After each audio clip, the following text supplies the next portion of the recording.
sa ganitong tao? Wala. Karo yan ha? Sabihin siya walang respeto? Sa inyo. Takpan ng inyong paninira ang kakulangan nyo sa serbisyo dito sa ating distrito. Tatayo ka dito sa aming lungsod. Tatayo ka sa aming distrito. Wala ka naman na ambag sa mga buhay ng aming mga kadistrito para bastusin, para siraan ang aming congressman na dilingkod ng tapat at totoo na walang pinipiling panahon.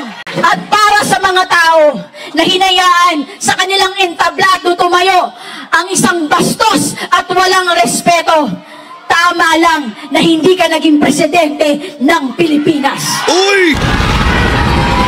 Uy! I love it. Una ka ng puna, Sara Duterte, wala kang ambag. Pag-usapan muna natin kung paano naman sinunog ng anak ni Benny Abante, Congressman Benny Abante, si Sara Duterte. Viral to ngayon eh. Ano ba kasi nangyari? Ito kasi guys. Ito kasi si Sara ay nagpatutsyada kay Benny Abante.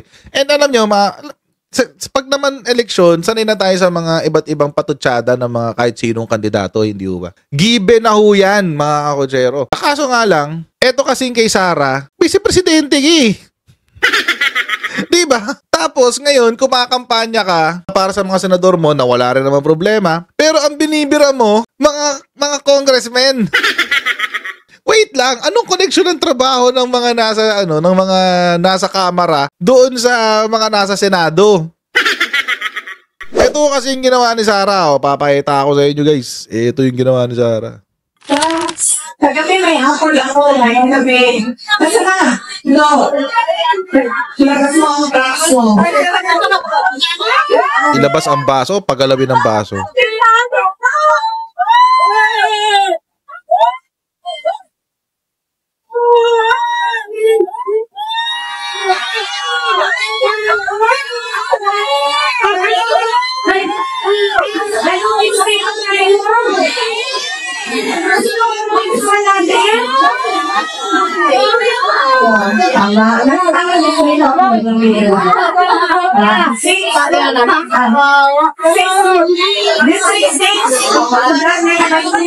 Congressman Joey Uy. Tama to, no? Ano sinasabi niya sa inyo? Naisahan ko kayo. Ako meron. Kayo wala. Bubuna ka naman. Ano nga sino ka mamamalisan natin? Anong tawag sa ganitong tao? Wala. Karo yan ha? Sabihin siya walang respeto? Sa inyo. Nag-viral na yung picture na yan before. Tapos nung nag-viral yan, ang pinapalabas ng mga Duterte Balahura supporters, si Benny Abante daw ay may nilalanding ibang babae. Tapos sinendo yan doon sa babae na nilalandi niya. Pero if I'm not mistaken, nagpaliwanag na si Kong Abante dyan sa picture na yan at sinabi niya na sinendo niya yan sa group chat. Nag-aasaran daw sila sa group chat. Pamilya yata yan o pinost niya sa Facebook page niya or something. Parang pang-aalas ka daw niya sa pamilya niya. Sa something like that. And then, ito na nga, nag-viral lang nga. We don't know kung sino nagkalat. Di natin alam kung sino sa kanila yung nag-send sa kung kanino. O baka nakalimutan lang na nandoon yan. Na nakapost pala, nakalimutan. So, ayun yun. Pero ito kasi interpretasyon naman ni Sara Duterte. Ito yung interpretation niya dyan. Sabi ni Sara, pag nilabas mo ang dila mo, anong ibig sabihin yan? Walang respeto. Bakit ginagawa yan ng mga bata? Pang-aasar. Parang sinasabi ng bata, lahat nasa akin, ikaw wala. Panalo ako, ikaw wala. Anong sinasabi niya sa inyo? Naisahan ko kayo. Ako meron, kayo wala. Anong tawag sa ganitong tao? Walang respeto. At kanino siya walang respeto sa inyo? Ako nakaupo, kayo nagugutom. Ha? Ano daw? Tip lang kay tao dito, kay Sara Dustay. Walang coherence itong sinasabi mong to. Hindi siya coherent. Para siyang statement ng isang 10-year-old na hindi pinag-iisipan yung kanyang binabanggit, hindi pinag-iisipan yung lumalabas sa kanyang bibig. Kung sinabi niyang ganito, halimbawa ako, yung medyo matalino naman na birada. Kung ako nasa posisyon ni Sara Duterte, ito sasabihin ko. Tingnan niyo itsura nitong matandang to. Ganyan-ganyan siya gumalaw sa kanyang pribadong buhay. Hindi niya nirerespeto ang kanyang sarili. Kung hindi niya nirerespeto ang kanyang sarili, sa palagay niyo ba irerespeto din niya kayo? Yon. Ganon. Hindi yung ganito, ang haba-haba ng litanya mo. Pag naglabas ng dila, parang bata. Pag naglabas ng ganito, nang aasar. Kapag hindi kayo Diyos ko naman, ang haba ng...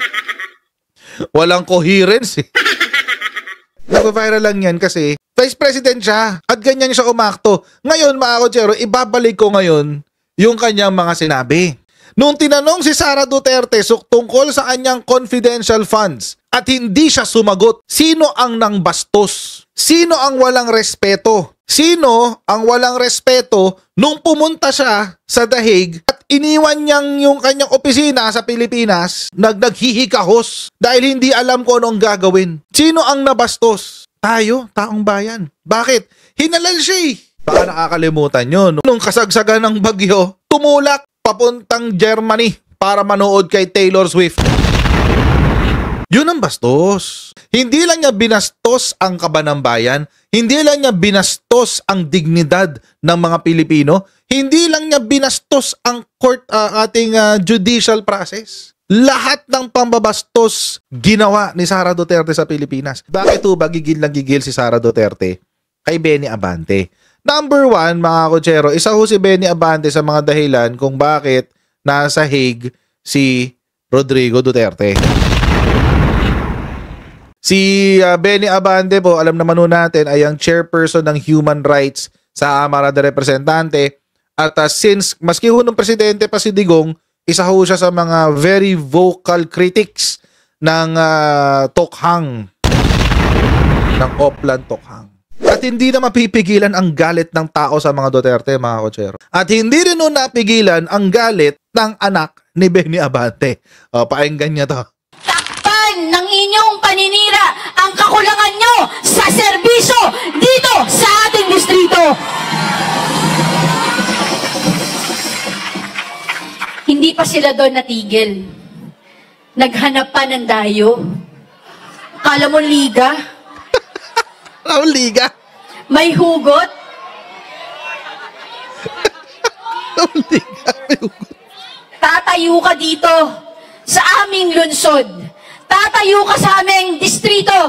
Wala ka naman na ambag sa mga buhay ng aming mga kadistrito. Para bastusin, para siraan ang aming congressman na dilingkod ng tapat at totoo na walang pinipiling panahon. At para sa mga tao na hinayaan sa kanilang entablado tumayo ang isang bastos at walang respeto, tama lang na hindi ka naging presidente ng Pilipinas. Uy! Uy! Uy, ate! Kalmahan natin dyan!